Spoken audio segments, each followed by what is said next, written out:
ಎಲ್ಲರಿಗೂ ನಮಸ್ಕಾರ ವೀಕ್ಷಕರೇ. ಮೇಷರಾಶಿಯವರ ಜೀವನದಲ್ಲಿ ಸೆಪ್ಟೆಂಬರ್ 27, 28, 29, 30, 1 ಮತ್ತು 2ನೇ ತಾರೀಕಿನವರೆಗೂ ಕೂಡ ನವರಾತ್ರಿಯ ವಿಶೇಷವಾದ ಸಂದರ್ಭವಾಗಿರೋದ್ರಿಂದ ಮೇಷರಾಶಿಯವರೇ, ನಿಮ್ಮ ಮನೆಯಲ್ಲಿ ರಹಸ್ಯವಾಗಿ ಏನು ನಡೆಯುತ್ತಿದೆ ಎಂದು ತಿಳಿದರೆ ಖಂಡಿತವಾಗಿ ಆಶ್ಚರ್ಯಪಡ್ತೀರಾ. ಈ ದಿನಗಳಲ್ಲಿ ನಿಮ್ಮ ಬಾಳು ಅದ್ಭುತವಾಗಿ ಬಂಗಾರವಾಗುತ್ತದೆ. ನೀವು ಮಾಡುವಂತಹ ಕೆಲಸದಲ್ಲಿ ವಿಪರೀತವಾದ ವಿಶೇಷವಾದ ಲಾಭವನ್ನು ಸಂಪತ್ತನ್ನು ಗಳಿಸಿಕೊಳ್ತೀರಾ. ಹಾಗಾದರೆ ಯಾವ ಒಂದು ರಹಸ್ಯಕರ ಘಟನೆ ಮೇಷರಾಶಿಯವರ ಜೀವನದಲ್ಲಿ ಈ ಒಂದು ನವರಾತ್ರಿಯ ಸಂದರ್ಭದಲ್ಲಿ ನಡೆಯುತ್ತದೆ ಎಂಬ ವಿಶೇಷವಾದ ಮಾಹಿತಿಯನ್ನು ನೋಡ್ತಾ ಹೋಗೋಣ. ಅದಕ್ಕೂ ಮುನ್ನ ನೀವು ಕೂಡ ಮೇಷರಾಶಿಯವರಾಗಿದ್ದಲ್ಲಿ ವಿಡಿಯೋಗೆ ಒಂದು ಲೈಕ್ ಕೊಟ್ಟು ತಪ್ಪದೆ ನಮ್ಮ ಚಾನಲ್ನ ಸಬ್ಸ್ಕ್ರೈಬ್ ಮಾಡಿ, ಹಾಗೆ ಜೈ ಶ್ರೀರಾಮ್ ಎಂದು ತಪ್ಪದೆ ಕಮೆಂಟ್ ಮಾಡಿ. ಹೌದು, ಮೇಷರಾಶಿಯವರ ಬಗ್ಗೆ ಇವತ್ತಿನ ವಿಡಿಯೋದಲ್ಲಿ ವಿವರವಾಗಿ ತಿಳಿದುಕೊಳ್ಳೋಣ. ಮೇಷರಾಶಿಯವರಿಗೆ ಜೀವನದಲ್ಲಿ ಯಾವೆಲ್ಲ ರೀತಿಯ ಅದ್ಭುತ ಘಟನೆಗಳು ಸಂಭವಿಸುತ್ತದೆ, ಒಂದಲ್ಲ ಎರಡಲ್ಲ 7 ಅದ್ಭುತವಾದ ಸಿಹಿ ಸುದ್ದಿಗಳನ್ನು ಕೇಳಲಿದ್ದಾರೆ. ಇವರ ಜೀವನದ ಅದ್ಭುತವಾದ ಕ್ಷಣಗಳು ಆರಂಭವಾಗುತ್ತೆ. ಈ ಒಂದು ನವರಾತ್ರಿಯ ಸಂದರ್ಭ ನವದೇವತೆಗಳ ಆಶೀರ್ವಾದ ಅನುಗ್ರಹ ಮೇಷರಾಶಿಯವರ ಮೇಲೆ ಬಿದ್ದಿರೋದ್ರಿಂದ ಇವರ ಕಣ್ಣುಗಳಲ್ಲಿ ನೀರು ತುಂಬಿಕೊಳ್ಳುತ್ತೆ. ಎಂದಿಗೂ ಕೂಡ ಆ ಕಣ್ಣೀರು ನಿಲ್ಲುವುದೇ ಇಲ್ಲ. ಅಷ್ಟೊಂದು ದೊಡ್ಡದಾದ ವಿಶೇಷವಾದ ಸುದ್ದಿಗಳು ಸಿಗ್ತಾ ಹೋಗುತ್ತೆ. ನಿಮ್ಮಷ್ಟು ಅದೃಷ್ಟಕರವಂತ ಯಾರೂ ಕೂಡ ಇರೋದಕ್ಕೆ ಸಾಧ್ಯವಿಲ್ಲ ಅಂತ ಹೇಳಬಹುದು.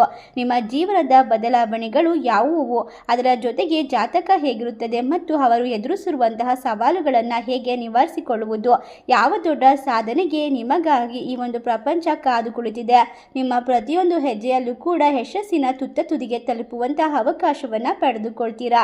ಅಷ್ಟೇ ಅಲ್ಲದೆ ಈ ಒಂದು ಮೇಷರಾಶಿಯವರು ಯಾವುದೇ ಒಂದು ತೊಂದರೆ ಬಂದರೂ ಕೂಡ ಎದುರಿಸುವಂತಹ ಸಾಮರ್ಥ್ಯವನ್ನು ದುರ್ಗಾಮಾತೆಯ ಅನುಗ್ರಹದಿಂದ ಪಡ್ಕೊಳ್ತಾ ಹೋಗ್ತಾರೆ. ವಿಶೇಷವಾಗಿ ಮೇಷರಾಶಿಯವರು ಸುತ್ತುವರೆದಿರುವಂತಹ ಈ ಒಂದು ಅದ್ಭುತವಾದ ಶಾಲಿಯಾದಂತಹ ದೇವರ ಅನುಗ್ರಹದಿಂದಾಗಿ ನಿಮ್ಮ ಸುತ್ತಮುತ್ತಲಿನ ಜನರಿಂದಾಗಿ ನೀವು ಆಗಾಗ್ಗೆ ಕಷ್ಟಗಳನ್ನು ಅನುಭವಿಸ್ತಿದ್ರಿ. ಆದರೆ ನೀವು ನಿಮ್ಮವರನ್ನ ಎಂದು ನಂಬಿರುವಂಥವರೇ ನಿಮಗೆ ಹೆಚ್ಚು ಹಾನಿಯನ್ನು ಉಂಟು ಮಾಡ್ತಾ ಇರ್ತಾರೆ.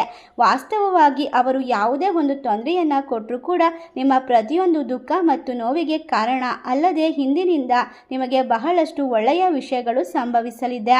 ನೀವು ಬಹಳಷ್ಟು ಒಳ್ಳೆಯ ಸಿಹಿ ಸುದ್ದಿಗಳನ್ನು ಕೇಳಲಿದ್ದೀರಿ.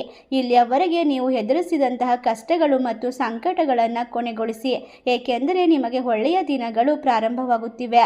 ಆದ್ದರಿಂದ ನಿಮ್ಮ ಸುತ್ತಮುತ್ತಲಿನವರು ಏನನ್ನಾದರೂ ಹೇಳಿದಾಗ ಅಥವಾ ಹೇಳಲು ಹೊರಟಾಗ ಆತುರ ಪಡಬೇಡಿ, ಭಯ ಪಡಬೇಡಿ. ಪ್ರಸ್ತುತ ಗ್ರಹ ಪರಿಸ್ಥಿತಿಯಿಂದಾಗಿ ನೀವು ಇತರ ವ್ಯವಹಾರಗಳಲ್ಲಿ ಬಹಳ ಬೇಗನೆ ಹಸ್ತಕ್ಷೇಪ ಮಾಡುತ್ತೀರಿ, ಪ್ರವೇಶಿಸುವ ಸಾಧ್ಯತೆ ಇದೆ. ನಿಮ್ಮ ಕೆಲಸವನ್ನು ಬದಿಗಿಟ್ಟು ಇತರರ ಅವರ ಕೆಲಸಗಳನ್ನು ಮಾಡಲು ಸಹಾಯ ಮಾಡೋದ್ರಿಂದ ನೀವು ಕಳೆದುಕೊಳ್ಳುವಂತಹ ಬಹಳಷ್ಟು ಪ್ರೀತಿಯನ್ನು ಮತ್ತೆ ಪಡ್ಕೊಳ್ಬಹುದು. ಇನ್ನು ಪ್ರೀತಿಸಿ ಮದುವೆಯಾಗಲು ಬಯಸುವವರಿಗೆ ಈಗ ಪರಿಸ್ಥಿತಿಗಳು ತುಂಬಾ ಅನುಕೂಲಕರವಾಗಿದೆ. ಹಣದ ವಿಚಾರದಲ್ಲಿ ನೀವು ಇಲ್ಲಿಯವರೆಗೆ ಎದುರಿಸಿದ ಎಲ್ಲ ಸಮಸ್ಯೆಗಳು ನಿವಾರಣೆಯಾಗುತ್ತವೆ. ನಿಮಗೆ ಹೊಸ ಅವಕಾಶಗಳು ಸಿಗುವ ಸಾಧ್ಯತೆ ಇದ್ದು, ಹೊಸ ಅವಕಾಶಗಳು ಬಂದಾಗ ನೀವು ಅವುಗಳನ್ನು ಬಹಳ ಎಚ್ಚರಿಕೆಯಿಂದ ಬಳಸಬೇಕು. ನಿಮ್ಮ ಬಳಿ ಹಣವಿದೆ ಎಂದು ಹೇಳಬೇಡಿ ಮತ್ತು ಅದನ್ನು ನೀವು ಬಯಸಿದಂತೆ ಖರ್ಚು ಮಾಡಿ ನಂತರ ದುಃಖಿತರಾಗಬೇಡಿ. ಹಣವು ಒಬ್ಬ ವ್ಯಕ್ತಿಗೆ ಬರುತ್ತದೆ, ಆದರೆ ಅದು ಸ್ಥಿರವಾಗಿರುವುದಿಲ್ಲ. ಏಕೆಂದರೆ ಮಹಾಲಕ್ಷ್ಮೀ ದೇವಿಯು ಸ್ವಭಾವತಃ ತುಂಬ ಚಂಚಲರು. ಅವಳು ತನಗೆ ಇಷ್ಟವಾದದನ್ನೆಲ್ಲ ನೆಲೆಸುತ್ತಾಳೆ. ಒಬ್ಬ ವ್ಯಕ್ತಿ ಅಭ್ಯಾಸಗಳು ಮತ್ತು ಗುಣಗಳು ಉತ್ತಮವಾಗದಿದ್ದರೆ ಮತ್ತು ಅವನ ಹಣವನ್ನು ಅಜಾಗರೂಕತೆಯಿಂದ ಖರ್ಚು ಮಾಡಿದರೆ ಲಕ್ಷ್ಮೀ ದೇವಿಯು ಅವನೊಂದಿಗೆ ಹೆಚ್ಚು ಕಾಲ ಉಳಿಯುವುದಿಲ್ಲ. ಆದ್ದರಿಂದ ಹಣವನ್ನು ಬಹಳ ಎಚ್ಚರಿಕೆಯಿಂದ ಖರ್ಚು ಮಾಡಿ ಮತ್ತು ಅನಗತ್ಯ ವ್ಯರ್ಥ ಖರ್ಚುಗಳನ್ನು ಮಾಡಬೇಡಿ. ಓದುತ್ತಿರುವಂತಹ ವಿದ್ಯಾರ್ಥಿಗಳಿಗೆ ಈಗ ಉತ್ತಮ ಅವಕಾಶಗಳು ಸಿಗುತ್ತವೆ. ಉನ್ನತ ಶಿಕ್ಷಣವನ್ನು ಪಡೆಯಲು ಬಯಸುವಂತವರಿಗೆ ಉತ್ತಮ ಅವಕಾಶಗಳು ಸಿಗ್ತಾ ಹೋಗುತ್ತೆ. ಓದುವ ವಿಷಯದಲ್ಲಿ ಎಲ್ಲರಿಗೂ ಕೂಡ ಕಠಿಣ ಪರಿಶ್ರಮದ ಪ್ರಕಾರ ಫಲಿತಾಂಶ ಸಿಗುತ್ತೆ. ಈಗ ನಿಮ್ಮ ಮನಸ್ಸಿನಲ್ಲಿ ಇರುವಂತಹ ಪ್ರತಿಯೊಂದು ಸಣ್ಣ ವಿಷಯವನ್ನು ಇಟ್ಟುಕೊಳ್ಳುವುದರಿಂದ ನೀವು ಎದುರಿಸಿದ ತೊಂದರೆಗಳು ಮಾನಸಿಕ ಶಾಂತಿಯ ಸ್ಥಿರತೆಗೆ ಕಾರಣವಾಗುತ್ತದೆ. ನೀವು ಅದರಿಂದ ಹೊರಬರುತ್ತೀರಿ. ಈ ಒಂದು ನವರಾತ್ರಿಯ ಸಂದರ್ಭವಾಗಿರೋದ್ರಿಂದ ನಿಮಗೆ ಎಲ್ಲವೂ ಕೂಡ ತುಂಬಾ ಚೆನ್ನಾಗಿ ನಡೆಯುತ್ತದೆ. ಆದ್ದರಿಂದ ನಿಮಗೆ ಮನಸ್ಸಿನ ಶಾಂತಿ ಇರುತ್ತದೆ. ಯಾವುದೇ ಒಂದು ದುಃಖ ಇರುವುದಿಲ್ಲ. ನೀವು ಎಲ್ಲವನ್ನ ಬಹಳ ಎಚ್ಚರಿಕೆಯಿಂದ ಮತ್ತು ಶಾಂತವಾಗಿ ಎದುರಿಸುತ್ತೀರಿ. ಈ ರಾಶಿ ಚಕ್ರ ಚಿಹ್ನೆಯ ಜನರು ಉತ್ತಮ ಆರ್ಥಿಕ ಶಿಸ್ತನ್ನು ಹೊಂದಿರುತ್ತಾರೆ ಮತ್ತು ಹಣವನ್ನು ಚೆನ್ನಾಗಿ ಉಳಿಸುತ್ತಾರೆ. ಇದಲ್ಲದೆ ಈ ರಾಶಿಯವರಿಗೆ ನವರಾತ್ರಿಯ ಸಂದರ್ಭವಾಗಿರೋದ್ರಿಂದ ನವಶಕ್ತಿ ದುರ್ಗಾ ಮಾತೆಯರ ಅನುಗ್ರಹ ದೊರೀತಾ ಇರೋದ್ರಿಂದ ಕಷ್ಟಗಳು ಮಂಜಿನ ಹಾಗೆ ಕರಗಿ ಹೋಗುತ್ತದೆ.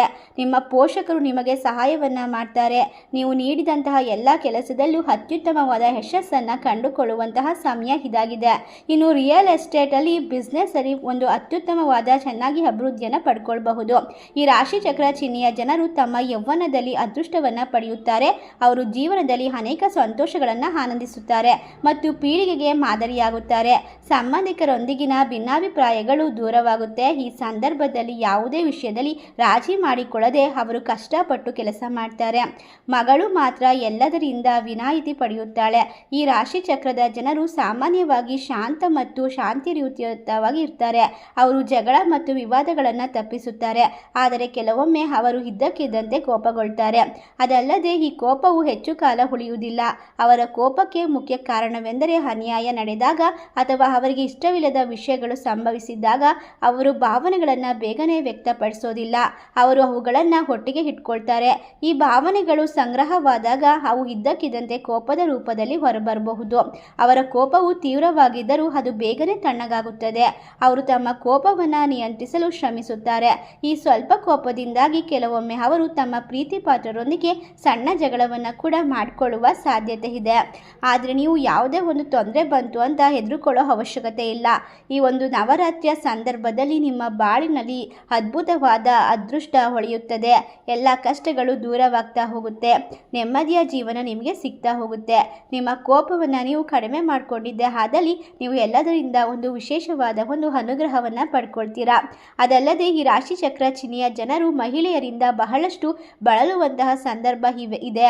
ಈ ರಾಶಿ ಚಕ್ರ ಚಿಹ್ನೆಯ ಜನರು ರಕ್ತ ಸಂಬಂಧಿಗಳಿಂದ ಮೋಸ ಹೋಗುವ ಅಪಾಯ ಕೂಡ ಇದೆ. ನಿಮ್ಮ ಜಾತಕದಲ್ಲಿ ನೀವು ರಕ್ತ ಸಂಬಂಧಿಗಳಿಂದ ಕೂಡ ಬಹಳಷ್ಟು ತೊಂದರೆಗಳನ್ನು ಎದುರಿಸಬೇಕಾಗಿ ಬರಬಹುದು. ಉದ್ಯೋಗಗಳಲ್ಲಿ ನೀವು ಅಡಗಿಕೊಂಡು ಬದುಕಬೇಕಾದ ಪರಿಸ್ಥಿತಿ ಬರುತ್ತೆ. ಪ್ರತಿಯೊಂದು ನಾಯಕತ್ವದ ಗುಣಗಳನ್ನು ಹೊಂದಿರುವಂತಹ ಈ ಮೇಷರಾಶಿಯವರು ಯಾವಾಗಲೂ ಬೇರೆಯವರ ಮುಂದೆ ಕೈ ಚಾಚೋಕೆ ಇಷ್ಟಪಡೋದಿಲ್ಲ. ಎಂಥದೇ ಪರಿಸ್ಥಿತಿಯಲ್ಲಿ ಇದ್ರೂ ಕೂಡ ಅವರು ಸಹಾಯವನ್ನು ಮಾಡೋಕೆ ಮುಂದಾಗ್ತಾರೆ. ಇವರ ಆ ಒಂದು ದೊಡ್ಡ ಗುಣವೇ ಅವರನ್ನು ದೊಡ್ಡ ಮಟ್ಟದ ಸ್ಥಾನಕ್ಕೆ ತಲುಪುವಂತೆ ಮಾಡುತ್ತೆ ಅಂತ ಹೇಳಬಹುದು. ಜೀವನದಲ್ಲಿ ಯಾವುದೇ ಒಂದು ನಕಾರಾತ್ಮಕ ಘಟನೆಗಳು ಸಂಭವಿಸಿದಾಗ ನೀವು ಬೇಗನೆ ನಿರಾಶೆಗೊಳ್ತೀರಾ. ಕಠಿಣ ಪರಿಸ್ಥಿತಿಯನ್ನು ಎದುರಿಸುವಾಗ ಇವರು ತಮ್ಮ ಧೈರ್ಯವನ್ನು ಕಳೆದುಕೊಳ್ಳಬಹುದು. ಅವರು ತಮ್ಮ ಸುತ್ತಲಿನ ಜನರಿಂದ ಎಷ್ಟೊಂದು ನೋವನ್ನು ಕಷ್ಟವನ್ನು ಅನುಭವಿಸ್ತಾರೆ. ಆದರೂ ಕೂಡ ಪ್ರೀತಿಯನ್ನು ಬಯಸ್ತಾರೆ. ಅವರನ್ನು ಟೀಕಿಸಿದರೆ ಅವರಿಗೆ ತುಂಬ ನೋವಾಗುತ್ತದೆ. ಈ ದೌರ್ಬಲ್ಯದಿಂದಾಗಿ ಅವರು ಇತರರ ಭಾವನೆಗಳಿಂದ ಪ್ರಭಾವಿತರಾಗ್ತಾರೆ. ಸ್ನೇಹಿತರೇ ಅಥವಾ ಆಗಿರಲಿ, ಕುಟುಂಬ ಸದಸ್ಯರೇ ಆಗಿರಲಿ, ನೋವಿನಲ್ಲಿದ್ದಾರೆ ಅಥವಾ ಅವರಿಗೆ ಸಹಾಯ ಬೇಕು ಅಂದ ತಕ್ಷಣ ಹೋಗುವಂತಹ ಮನಸ್ಥಿತಿಯನ್ನು ಹೊಂದಿರುವಂತಹ ಮೇಷರಾಶಿಯವರಿಗೆ ಎಲ್ಲ ದೌರ್ಬಲ್ಯ ಕೂಡ ನಿವಾರಣೆಯಾಗುತ್ತೆ. ಈ ಸಂದರ್ಭ ವಿಭಿನ್ನವಾಗಿ ಜೀವನ ಶೈಲಿ ಅಳವಡಿಸ್ಕೊಳ್ಬಹುದು. ವ್ಯಾಪಾರಿಗಳಿಂದಾಗಿ ನಿಮ್ಮ ಜೀವನವು ವಿಶೇಷವಾದ ಒಂದು ತಿರುವಿನಿಂದ ಕೂಡಿರುತ್ತೆ ಅಂತ ಹೇಳಿದ್ರೆ ತಪ್ಪಾಗೋದಿಲ್ಲ. ಅಷ್ಟೇ ಅಲ್ಲದೆ ಮೇಷರಾಶಿಯಲ್ಲಿ ಜನರು ನಿರ್ಧಾರವನ್ನು ತೆಗೆದುಕೊಳ್ಳೋಕೆ ಬಹಳ ಸಮಯ ತೆಗೆದುಕೊಳ್ತೀರಾ. ಇದರಿಂದ ಬಂದಂಥ ಅವಕಾಶಗಳು ನಿಮ್ಮ ಕೈ ತಪ್ಪಿ ಹೋಗಬಹುದು. ಉತ್ತಮವಾದ ಅವಕಾಶಗಳನ್ನು ಕಳೆದುಕೊಳ್ಬಹುದು. ಅದರಿಂದ ನೀವು ಸಣ್ಣ ವಿಷಯಗಳಿಂದ ನಿರ್ಧಾರವನ್ನು ತೆಗೆದುಕೊಳ್ಳಲು ಒಗ್ಗಿಸಿಕೊಳ್ಬೇಕು. ದೊಡ್ಡ ನಿರ್ಧಾರಗಳಿಗಾಗಿ ಎಲ್ಲ ವಿಷಯಗಳನ್ನು ವಿಶ್ಲೇಷಿಸಿ ಮತ್ತು ಸಮಯದ ಮಿತಿಯನ್ನು ನಿಗದಿಪಡಿಸಿ ಮತ್ತು ಈ ಸಮಯದೊಳಗೆ ನಿರ್ಧಾರ ತೆಗೆದುಕೊಳ್ಳಿ. ನೀವು ಅದನ್ನು ತೆಗೆದುಕೊಳ್ಳಲು ಪ್ರಯತ್ನಿಸಬೇಕು. ಇದು ನಿಮ್ಮ ಆತ್ಮವಿಶ್ವಾಸವನ್ನು ಹೆಚ್ಚಿಸುತ್ತದೆ. ನೀವು ಕೋಪವನ್ನು ಬೇಗನೆ ಹೊರಹಾಕುವುದಿಲ್ಲ. ಆದರೆ ಅದು ಸಂಗ್ರಹವಾದರೆ ಅದು ಇದ್ದಕ್ಕಿದ್ದಂತೆ ತೀವ್ರವಾಗಿ ಹೊರಬರಬಹುದು. ಅದರಿಂದಾಗಿ ನೀವು ಕೋಪಗೊಂಡಾಗ ಅದನ್ನು ನಿಯಂತ್ರಿಸಲು ಪ್ರಯತ್ನಿಸಬೇಕು. ಧ್ಯಾನ, ಯೋಗ ಅಥವಾ ನಿಮಗೆ ಇಷ್ಟವಾದದ್ದನ್ನು ಮಾಡುವ ಮೂಲಕ ನೀವು ಕೋಪವನ್ನು ಕಡಿಮೆ ಮಾಡಿಕೊಳ್ಳಬಹುದು.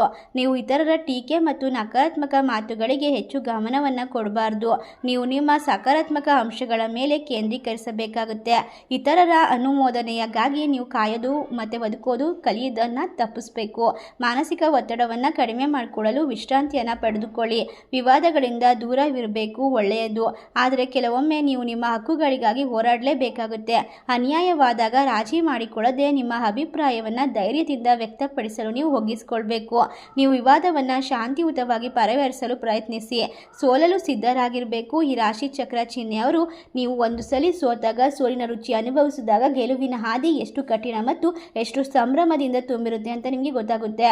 ಈ ಸಂದರ್ಭ ನವರಾತ್ರಿಯ ಒಂದು ವಿಶೇಷವಾದ ಒಂದು ಶಕ್ತಿ ನಿಮ್ಮಲ್ಲಿ ತುಂಬಿರೋದ್ರಿಂದ ನಿಮ್ಮ ಜೀವನದ ಎಲ್ಲ ಕೆಟ್ಟ ನಕಾರಾತ್ಮಕ ಶಕ್ತಿಗಳನ್ನು ಕಿತ್ತು ಎಸೆದು ಹೊಸದಾದ ಒಂದು ವ್ಯಕ್ತಿತ್ವದ ಜೊತೆಗೆ ನಿಮ್ಮ ಜೀವನವನ್ನು ನೀವು ರೂಪಿಸ್ಕೊಳ್ಬಹುದು. ಯಾವುದೇ ತೊಂದರೆ, ಶತ್ರುಗಳ ಕಾಟ, ಅಡೆತಡೆ, ನಿರ್ವಿಘ್ನಗಳು ಎಲ್ಲವನ್ನ ದೂರ ಮಾಡಿಕೊಂಡು ನಿಮ್ಮ ಜೀವನವನ್ನು ಅತ್ಯಂತ ಸುಂದರವಾಗಿಸಿ ಮಾಡಿಕೊಳ್ಳುವಂತಹ ಶಕ್ತಿ ಸಾಮರ್ಥ್ಯ ನಿಮಗೆ ಸಿಗ್ತಾ ಹೋಗುತ್ತೆ.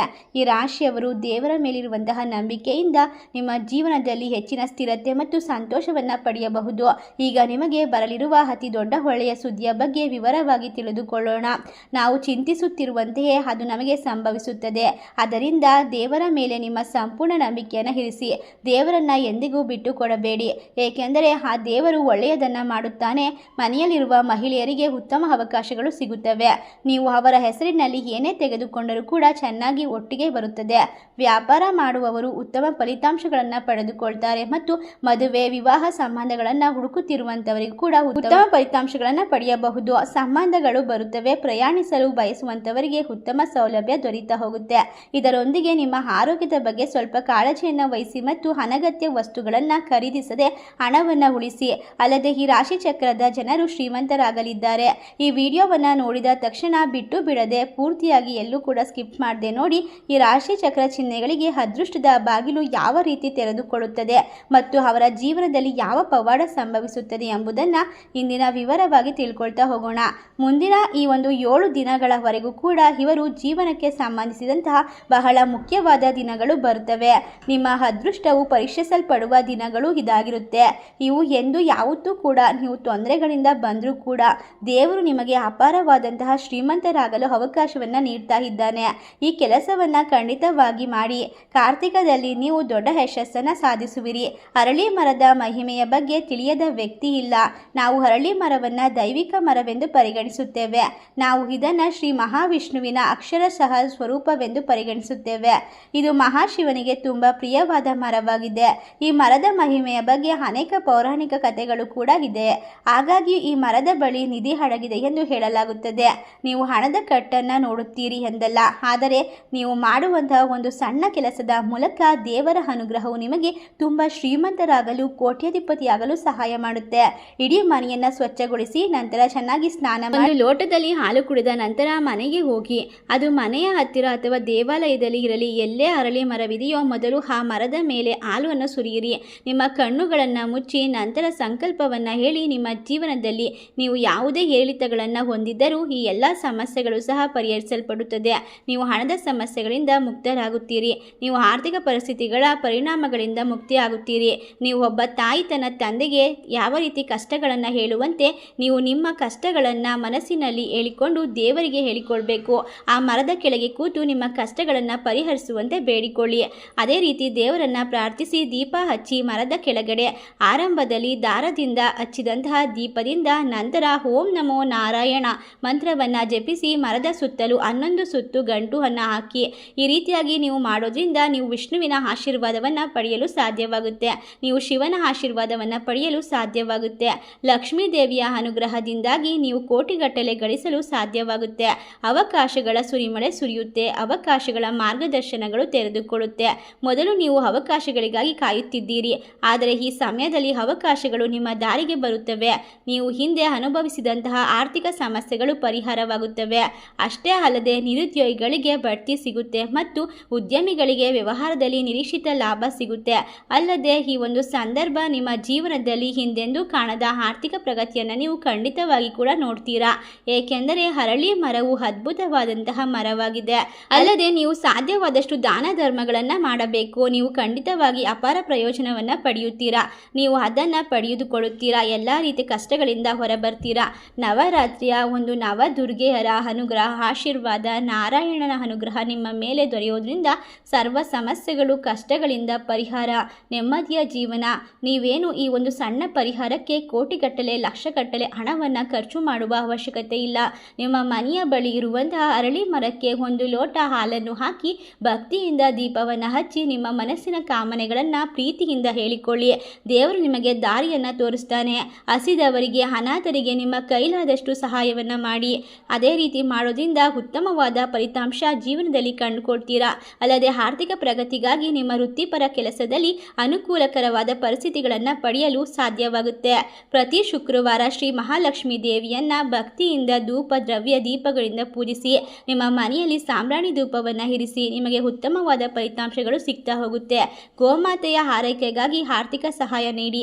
ನಿಮಗೆ ಇನ್ನೂ ಹೆಚ್ಚಿನ ಶುಭ ಫಲಗಳು ಸಿಗ್ತಾ ಹೋಗುತ್ತೆ. ಈ ಒಂದು ನವರಾತ್ರಿಯ ಸಂದರ್ಭದಲ್ಲಿ ಮೇಷ ರಾಶಿಯವರು ಎಂದೂ ಕಾಣದಂತಹ ಅದ್ಭುತವಾದ ಫಲಿತಾಂಶವನ್ನ ಜೀವನದಲ್ಲಿ ಕಂಡುಕೊಳ್ತಾರೆ. ನೆಮ್ಮದಿಯನ್ನ ಬರಮಾಡಿಕೊಳ್ತಾರೆ. ನಿಮ್ಮ ಕುಟುಂಬದಲ್ಲಿ ಸುಖ ಶಾಂತಿ ನೆಮ್ಮದಿ ಸರ್ವಕಾಲವೂ ಸ್ಥಿರವಾಗಿ ನೆಲೆಸುವಂತೆ ಮಹಾವಿಷ್ಣು ನಿಮಗೆ ಅನುಗ್ರಹವನ್ನ ನೀಡ್ತಾನೆ. ಈ ಒಂದು ಅದ್ಭುತವಾದ ನವರಾತ್ರಿಯ ಸಂದರ್ಭದಲ್ಲಿ ಈ ಸಣ್ಣ ಪರಿಹಾರದ ಮೂಲಕ ದೊಡ್ಡ ಮಟ್ಟದ ಯಶಸ್ಸನ್ನು ಗಳಿಸುವ ಅವಕಾಶವನ್ನು ತಪ್ಪಿಸಿಕೊಳ್ಬೇಡಿ. ಈ ಒಂದು ವಿಶೇಷವಾದ ಮಾಹಿತಿ ನಿಮಗೆಲ್ಲ ಇಷ್ಟವಾಗಿದ್ರೆ ನಿಮ್ಮ ಫ್ರೆಂಡ್ಸ್ ಆ್ಯಂಡ್ ಫ್ಯಾಮಿಲಿಗೆ ಶೇರ್ ಮಾಡಿ ಮತ್ತು ಓಂ ನಮೋ ಭಗವತೆ ವಾಸುದೇವಾಯ ನಮಃ ಎಂದು ತಪ್ಪದೆ ಕಮೆಂಟ್ ಮಾಡಿ. ಸರ್ವೇ ಜನ ಸುಖಿನೋ ಭವಂತು. ಧನ್ಯವಾದಗಳು.